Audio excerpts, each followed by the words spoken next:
Hello to all of my BC WrestlePod nerds out there, and welcome to another international post show breakdown.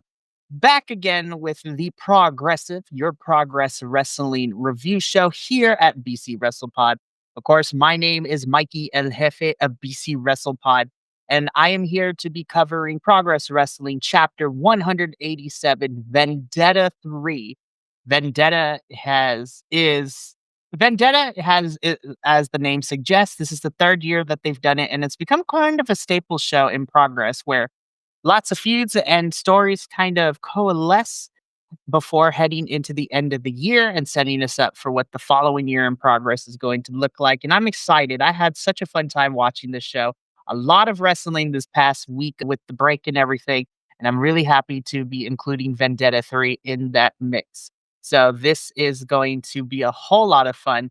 But before I get into all of that, a little bit of the announcements before I dive straight into, the show from the Electric Ballroom. If you like what you see here and you want to see more of our stuff, you can explore our YouTube, Twitch, and Kick, where all our VODs and lives of our post-show breakdowns, as well as edited reviews on the YouTube happening, of course. And you can follow along, subscribe to the YouTube, follow us on Twitch or Kick. We support whatever your video watching platform is. We, of course, also promote you to follow us on the social medias because why not? And especially if you are looking to still interact with the BC WrestlePod community, but on a smaller scale. And on the social medias is where you can find our report cards, our previews for the television shows and pay-per-views, as well as some fun other things like our predictions when we have big pay-per-views and such.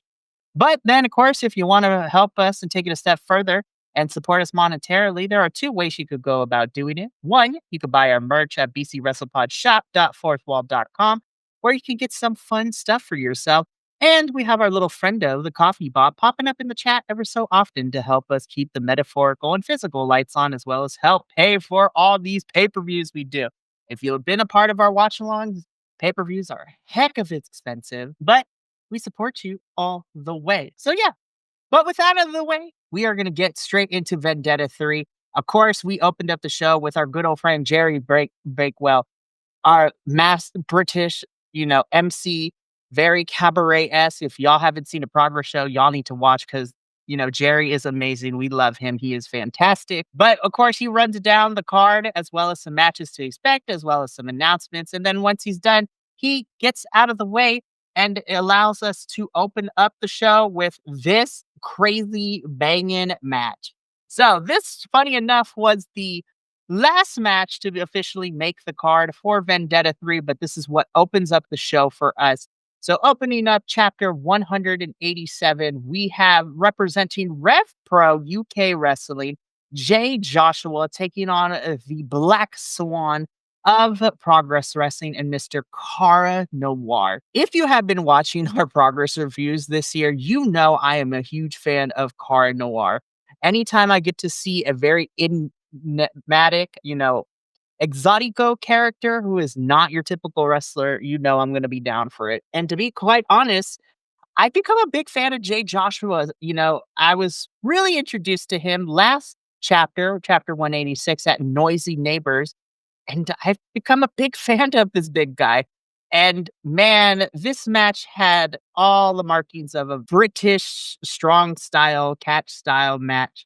Jay Joshua throwing Cara Noir across the ring. Cara Noir also putting his body and soul on the line. It's been a really interesting journey this year for Cara Noir, coming back from injury, still as the babyface, going on a losing streak, and then turning darker in his character of the Black Swan. It is amazing, and this is fantastic, and it's so good. I have not enough words in the English dictionary to describe this. This was a lot. I expected this match to have a lot of hard hits, and that's exactly what it did. But just out the gate, they gave it everything they got.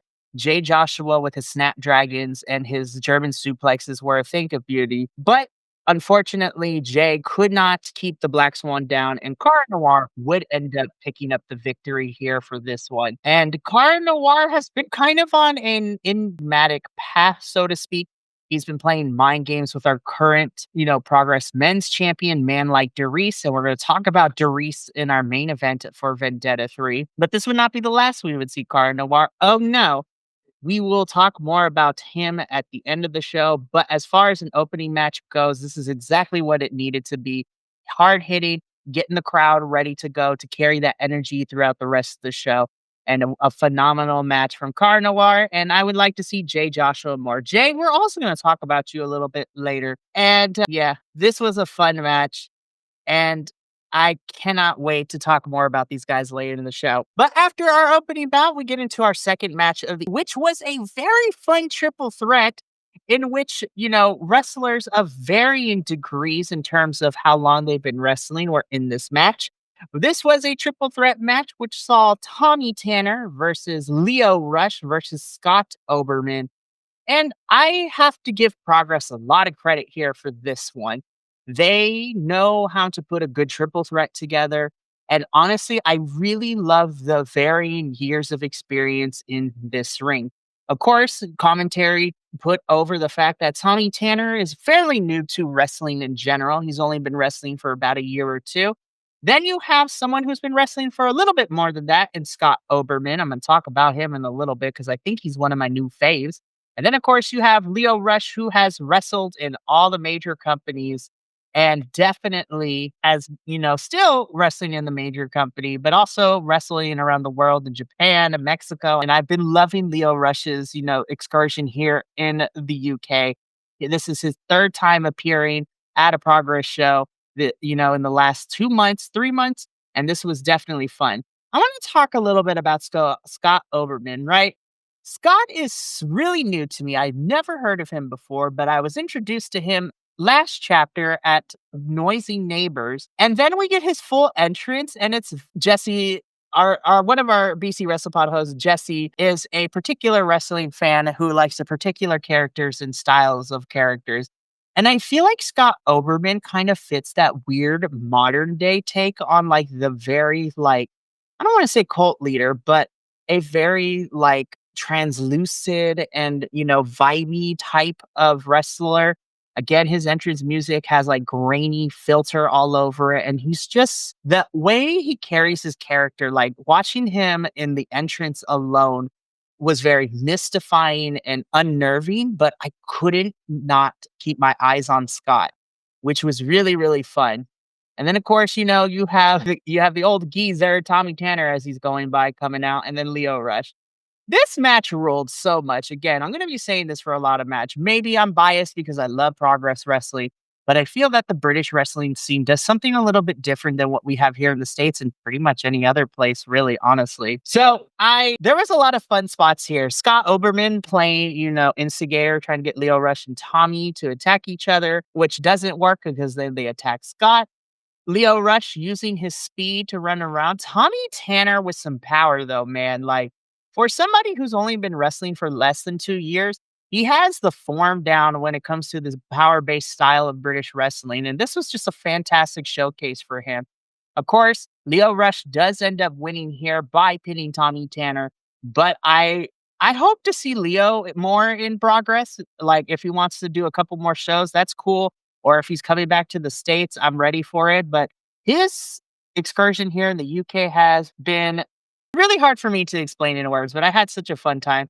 And I want to see more of Scott Oberman. I hope we get to see him going into unboxing and going into the first two shows announced for 2026 for Progress, which is In the Darkest Night and, For the Love of Progress 4. And I'm looking forward to everything. This is going to be fun. And this was a fun triple threat. I loved it. So we are going to leave this match now, though. And we're going to get into our third match of the evening, which was, so the reason I'm laughing for this one, right, is because this match, I think, does a fantastic job of mixing your comedy, but also progressing storytelling in all of this as well. So we get a tag team match next, which sees Lyco's Gym, which is Kid Lyco's 2, and Kid Lyco's going up against the Moth family, which is being represented by Gene Money himself. and on excursion from Pro Wrestling Noah in Japan in Koga. This was hilarious. I was having a good time. Of course, you also had Session Moth Martina with Gene and Koga coming in and at ringside for this one.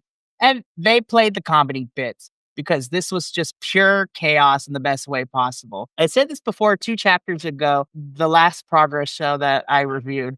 Gene Money plays the comedy character, of course, but I think people tend to forget that he is a phenomenal wrestler. And when we have a lot of these Pro Wrestling Noah boys come over to kind of on excursion, learn the catch style of British wrestling, Gene Money has had experience in Japan and he has trained people who are still currently wrestling in Japan too. So Gene gets his flowers from me every single time because I think he is a really good hand.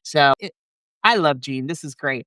But on the flip side, while you got the comedy spots from the Session Moth family, you're progressing this kind of underlying tension between Lycos Jim. So all this year, Kid Lycos has kind of turned heel. He's becoming such a dirtbag, not really, treating his tag team partner and Kid Lycos too with any sort of respect. They lost the tag team championships in that triple threat ladder match. And yeah, that ladder match was nuts because this was amazing. And so this whole entire year, because of how Kid Lycos has become more heel and becoming a dirtbag, and Kid Lycos 2 is not having it, they are still trying to can they coexist. And then this match in particular, Kid Lycos comes out with a new theme, and Kid Lycos 2 had nothing to do with it. So that was already a bad sign.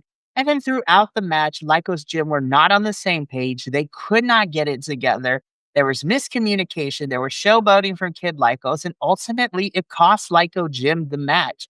And so Koga and Gene Money pick up the win with Session Moth. They leave the ring. Afterwards, Lycos Jim is in the ring, still arguing. Kid Lycos 2 is over it. And if I'm being quite honest, I think this is the beginning of the end for Lycos Jim because these two are not on the same page. They cannot get it together. And this is where the rubber meets the road, as I say, because now it seems that we might get in a feud between these two. And I'm kind of here for it because both members of Lycos Gym are fantastic wrestlers. And I love that, we're getting dimensions to everyone. So I'm excited. So this would be really, really fun. 100%. And I'm looking forward to where we go with the Session Moth family and Lycos Gym in their separate storylines. We get into everyone's favorite wrestling reviewer and wrestler extraordinaire across the pond.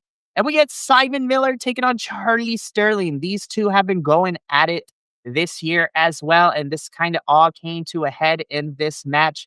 We didn't even get the match in the ring. They started brawling around the electric ballroom. They fought at the bar, they were fighting backstage, they fought in the crowd, and then they got into the ring and just slobber knockered it. This was a bit of a quick match, which I dare say was a little bit disappointing for how short it was, but honestly, this was fantastic. So the funny thing is that as this match was going on, Charlie and Simon were trading blows.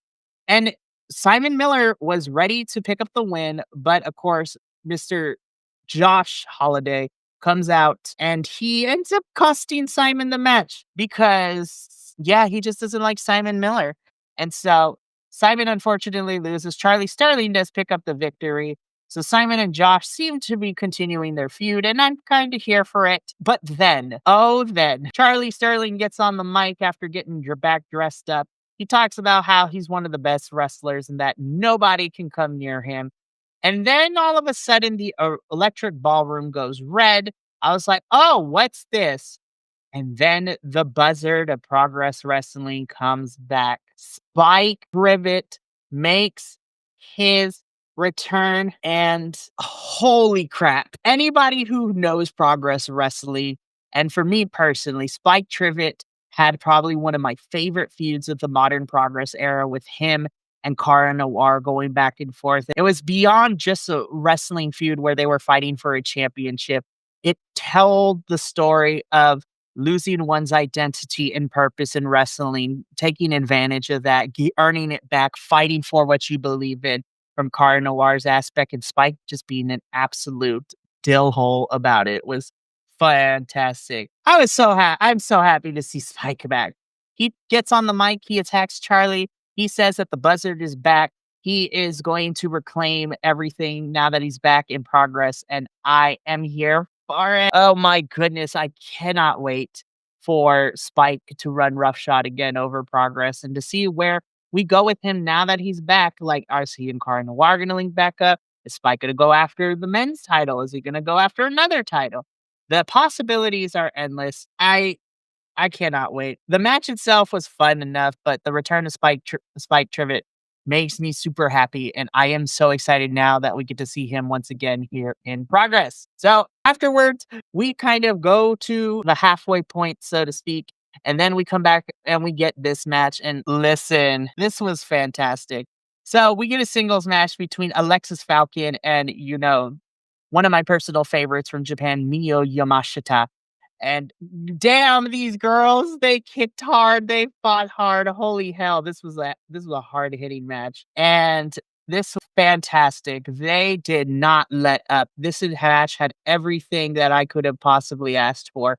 Hard kicks, hard slaps, near falls 100% is going to be like, holy crap. This was such a phenomenal match. And again, Miyu and Alexis can both dish it and receive it as well. And Alexis Falcon does, after a hard fought match, beats and pins Miyu Yamashita for the win. I really love this show of camaraderie and respect at the end they both have for each other. I have to say, this was probably one of my favorite matches of the entire card. Miyu continues to be a wild. I also need people to get behind Alexis Falcon too, because Alexis really hasn't done a lot of shows in Progress this year.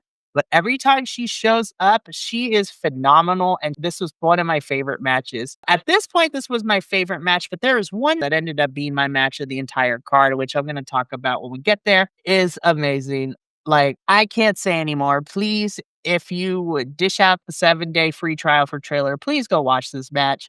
Well, watch the whole show because it's stellar from top to bottom, but this match in particular is great. Running back, Progress, running back. I want to see 2, 3, 5 matches between them. I want it. And yeah, I am looking forward to a rematch between these two. And I'm also interested to see who else is going to be stepping up to Diamond Eyes as well. And this was great. Match night. Holy hell. This was my favorite match of the entire card. This was for the Progress Women's World Championship. Of course, you have the challenger and Miss Emerson Jane taking on our champion and one of my new favorites in Progress over the last couple of months, and Miss Rain Leving. I love Rain so much. I thought her beating Rio for the championship 2 chapters ago was fantastic. And oh my God, these women, these two freaking killed it, man. I freaking love this so much. This had everything that you could have wanted. It had British strong style, it had hard kicks, but there was a lot of acrobatics and high flying top rope maneuvers too. Emerson Jane, I am familiar with through her appearances on GCW over this past year. But man, in a one-on-one situation in the Progress Electric Ballroom, she shined so well. And Rain also being a fantastic wrestler. And she, honestly, she's probably going to be my one to watch in 2026. I'm really excited to see her thrive as champion. And spoiler alert, she does end up beating Emerson Jane to retire, to retain the title. And this match was so good. Please go watch this. This is fantastic. And yeah, I'm super excited to see who the next challenger Rain is going to have for this championship. But claps all around. This was my match of the night. Moving on to our main event though, because even though this was not my match of the night, this was a really close one between all 3 championship matches, plus Miyu and Alexis were in contention to be my matches of the night, because in our main event for the Progress Men's World Championship, this had our challenger Tate Mayfairs taking on the champion of Doris. Anybody knows who Andrew hates his entrance, but I love Doris's entrance because it's silly and goofy and fantastic all at the same time. But this match was awesome. And what I also love too is that it had a lot of character development for Tate. So Tate has kind of been the tweener. He's kind of leaned more heelish than other times, but also kind of playing face a little bit. And there was a moment where he could have used the brass knucks. But Tate decided no, he wasn't going to use the brass knucks. He was going to fight of his own accord. And while I don't fully think that Tate is pure babyface now, he took a major step character-wise in development towards that babyface side, and I love it. Unfortunately, though, this was as close as a back and forth that it got. Doris would end up picking up the victory here. Again, there was a shine of respects. And, Doris is celebrating in the ring after Tate leaves, and Doris is having his moment, but then the lights go out. And when the lights come back on, Car Noir springs an attack on Doris, lands him twice on the chair, laying him out. And we end Vendetta 3 with Car Noir taking Doris's Progress Men's World Championship and sitting on a chair with it. And I'm just like, oh baby, here we go. That's gonna be the feud that we're gonna start off 2026 with. And I cannot wait for this. Was honestly probably one of Vendetta what definitely delivered for me. And again, this was such a fantastic show. Again, if I had to give you a starter pack of the matches that you definitely need to check out from Vendetta 3, obviously I'm biased and I say check out the whole show. It's a fun 3.5 hour watch, and I promise you, you will not get bored. But if you want to pick and choose your matches, if I can only give 3 out of everything, I would say that in no particular order, even though I said what was my match of the night, definitely go out of your way to check out Miyu versus Alexis Falcon. Definitely check out the tag team championship match from Sunshine Machine versus Diamond Eyes. And obviously my match of the whole entire card. Definitely check out the Progress Women's Championship match of Ray Leverkusen versus Emerson Jane. It was such a fun show. And I'm so happy that Progress is now in our rotation because I keep saying this. Progress is where it's at, y'all. I cannot wait. This is going to be so fantastic. And I'm looking forward to the last show this year, which I'm reviewing in the beginning of 2026 because we're going through the holidays. But we got one more Progress show this year, which is Chapter 187, Unboxing 7, The Search for Socks. And then again, like I said, we have our 2 shows already announced for the first 2 months or the first month of 2026 because they're both happening in January. No, one's in January, one's in February. My bad. We have, of course, In Darkest Night and For the Love of Progress 4 already announced. And we already have the calendar of 2026 too, of where all the shows in the Electric Ballroom is going to take place. And I'm really excited to get more people on BC WrestlePod to be a part of the Progress team. More information on that over the holidays. But that's going to be it for me here at the Progressives. Thank you so much for tuning in to my review of Chapter 187, Vendetta 3. We still have a fun and wild show coming up. Tomorrow evening at 7:30 p.m. Pacific, the TNA crew will be here to review the go-home show for TNA and also give our predictions for TNA's final pay-per-view this year, Final Resolution. Then, of course, on Saturday morning, Benny and I will be here to review Ring of Honor's Final Battle, the last pay-per-view for Ring of Honor this year, which again is always a fantastic time. And then we wrap things up on Sunday at 11:30 a.m. Pacific as the WWE crew will be reviewing Survivor Series, War Games, and also briefly talk about Raw and SmackDown from this past week. But that's going to be it for me here tonight. Thank you so much for tuning into the doubleheader of Progress and Mystery Wrestling tonight. Make sure to tip your waitresses and let us know in the comments what are you enjoying this week so far in terms of wrestling. But from all of us here at BC WrestlePod, remember, take care of yourself, love one another, stay iconic, and more importantly than anything, you always deserve to finish your story. We will catch you later, but until then, and until next time, peace. Thank you so much for tuning in to another Vibe Tribe production. What's gonna happen next time? Well, you're gonna have to tune in to find out. But until then, remember, take care of yourself, love one another, and as always, make sure that you keep the good times rolling. Thank you for being here, and we'll see you next time.